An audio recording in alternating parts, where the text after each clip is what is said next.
பொதுவா சோப்பு கட்டிகள் ஈரப்பதத்தை இழுத்து வைத்திருக்கும் தன்மை கொண்டவை என்பதால் வைரஸ், பாக்டீரியாக்கள், ஃபங்கல் கிருமிகள் சோப்பின் மேல் பகுதியில் இருப்பதற்கான வாய்ப்புகள் உள்ளது என்பதால் இந்த சோப்பை பயன்படுத்தும் பொழுது இந்த கிருமிகள் அடுத்தவருக்கு பரவும் வாய்ப்பு அதிகம்.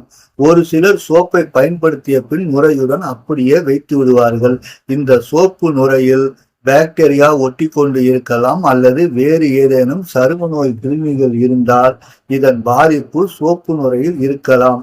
இந்த தொற்று அடுத்தவருக்கு ஏற்பட வாய்ப்பு உள்ளது. ஆரோக்கியமான உடலும் தொற்று நோய் இல்லாதவர்கள் பயன்படுத்தும் சோப்பு மூலமாக கிருமிகள் பரவுவதற்கான வாய்ப்புகள் இல்லை. அதிகமான நோய் சக்தி இல்லாதவர்கள், தொற்றால் பாதிக்கப்பட்டவர்கள் உபயோகிக்கும் சோப்பை பயன்படுத்தும் நிலை ஏற்பட்டால் சோப்பை நன்றாக உலர வைத்த பின்னரே பயன்படுத்துவது ஆரோக்கியத்திற்கு நல்லது.